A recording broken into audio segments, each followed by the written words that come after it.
Skip, under the best of times, being a first-year manager is not easy, and these are not the best of times, obviously, for the Orioles.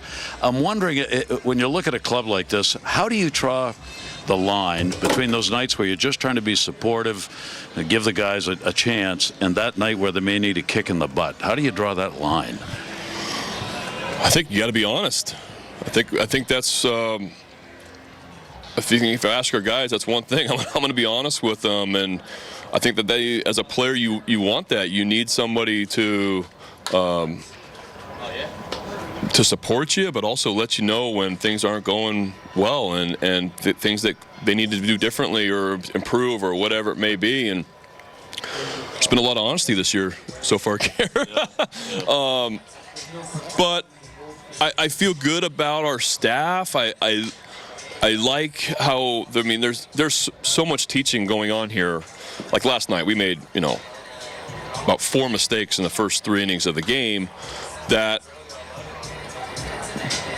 happen in the big leagues at times, but you don't see them very often, and so it kind of surprises you a little bit, but we need to learn from it, and that's just a lack of experience. And for whatever reason, the game speeds up a little bit here in the big leagues with the third deck, and that's just our job to point it out to them. I mean, that was my first time I got really irritated in the dugout last night, I think, in the heat of it.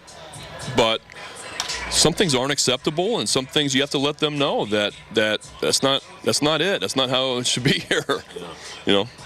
It used to be called the Oriole way for a couple of decades in baseball, that there was a thing that was done, you did it the Oriole way from the bottom up. Can organizations do that anymore in this day and age? You know what there is? There's a lot less veteran players in the big leagues now.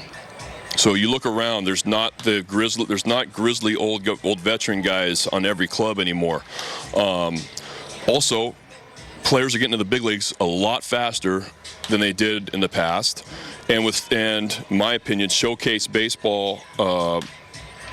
I think guys come out of the draft and into professional baseball not as in tune to how the game should be played. Instead of showcasing their skills, it's not the team aspect. So that's what I've seen over the last 20 years is some of the things that guys come out of the draft, minor leagues, you're teaching elementary things, and they just have not heard it or been exposed to it. And some of these guys are getting here quick. So all of a sudden, you're playing in front of 50,000, and the lights are on, and sometimes the game speeds up on you. The organization, not only a new manager, but you get a new front office. This thing's all new. What's your interaction with what goes on in the front office, or them with you? Oh, I talk to Mike multiple times a day. So usually in the morning, maybe a time or two in the afternoon, and almost after every single game. We have a great relationship. We're going through this together. Sometimes he's a sounding board for me after some nights, and I appreciate how open and honest and big picture he is, and how he really sees.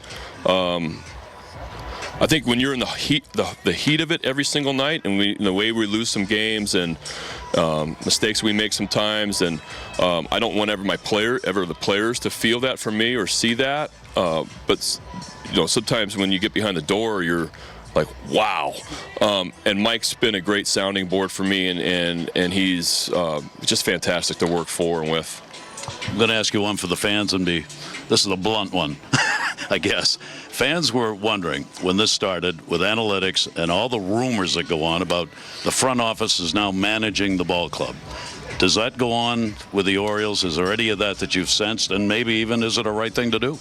No, because really our analytics department is just starting up. And so I get some information from our video guys, some models that we've put together very, very quickly, but I talked to Mike about some things maybe before the game. I asked him questions. But from lineup construction to how I'm using the bullpen to pinch hitting to everything, we do it together as coaches with the information that we are given. And we are not there yet where we don't have the full analytics team, and we don't have and SIG is starting that now, and we are very, this is that first year of that process. So we're just, we don't have the teams that other clubs do at this point.